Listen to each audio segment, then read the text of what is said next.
حضرت عمر فاروق کے صاحبزادے کی ملاقات ہو گئی حضرت عبداللہ بن سلام رضی اللہ تعالیٰ عنہ سے۔ یہ تورات بھی جانتے تھے، پھر قرآن مجید کا علم بھی انہوں نے حاصل کیا، مسلمان ہوئے، بہت بڑے عالم صحابی تھے۔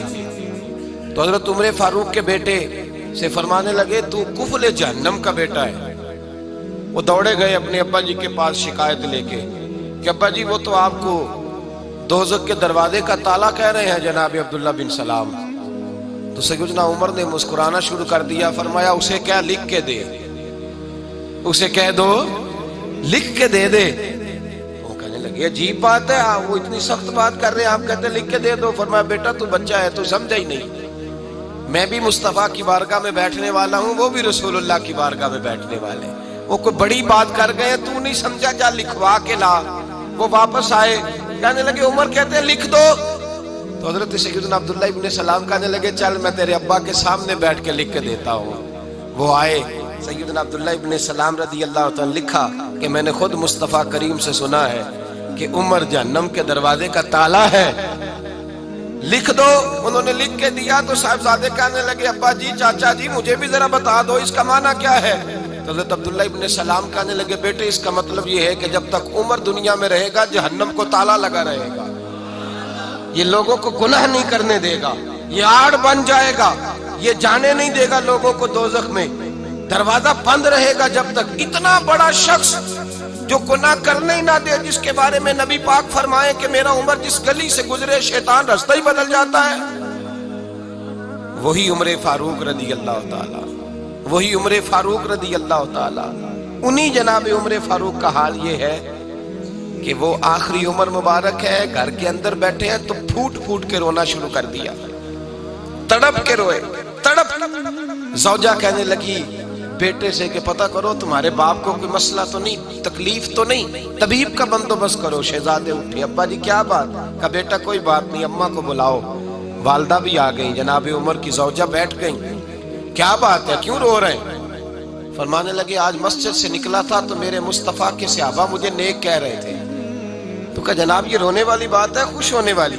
آپ فرمانے لگے نہیں، ایک خیال نے مجھے ستا دیا ہے کہ باہر تو میں ٹھیک رہا ہوں، پتہ نہیں تمہارے حق میں بھی اچھا رہا ہوں کہ نہیں۔ زوجہ سے کہنے لگے پتہ نہیں تیرے بھی حقوق ادا ہوئے کہ نہیں، تیری وجہ سے نہ الجھ جاؤں، بیٹے کی وجہ سے نہ الجھ جاؤں۔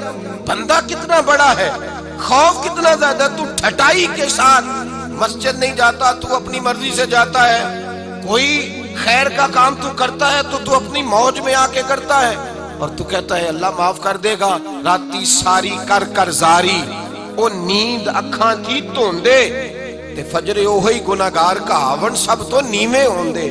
وہ ساری رات نماز پڑھتے ہیں، والذین یبیتون لربہم سجدا وقیاما والذین یقولون ربنا اصرف عنا عذاب جہنم ان عذابہا کان غراما۔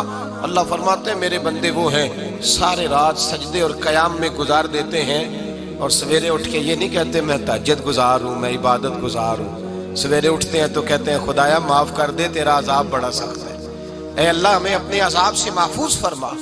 لوگوں نے عجیب دھوکے میں مبتلا کر لیا ہے اپنے آپ۔ حضرت عمر رونے لگے، بیوی سے کہنے لگے معاف کر دے، ڈر آتا ہے، اللہ کے حضور حساب دینا ہے۔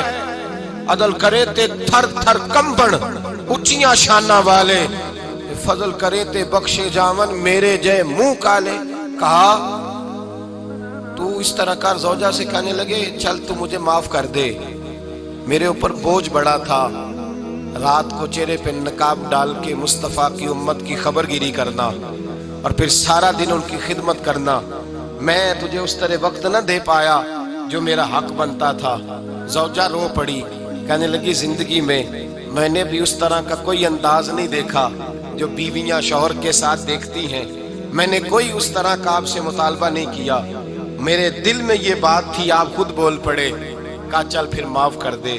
کہنے لگی میں تو نہیں معاف کرتی، میں تو نہیں۔ آپ کے صاحبزادے کہتے ہیں فاروق اعظم کو میں نے کامتے دیکھا، تڑپتے دیکھا، رونے لگے، کیوں نہیں تو معاف کرتی؟ تو زوجہ کہنے لگی پہلے وعدہ کریں اللہ کی بارگاہ میں میری سفارش کریں گے، آپ کہیں گے کہ اللہ میری بیوی تھی، کپڑے دھو کے دیتی تھی، کھانا پکا کے دیتی تھی، میری عزت کی محافظ تھی، میرے بچوں کو پالتی، یہ کہیں گے؟ حضرت عمر فرمانے لگے مجھے قسم ہے اللہ کی عزت کی رب جب عمر کے لیے جنت کا فیصلہ کرے گا تو میں بغیر تیرے جنت میں داخل ہی نہیں ہوگا۔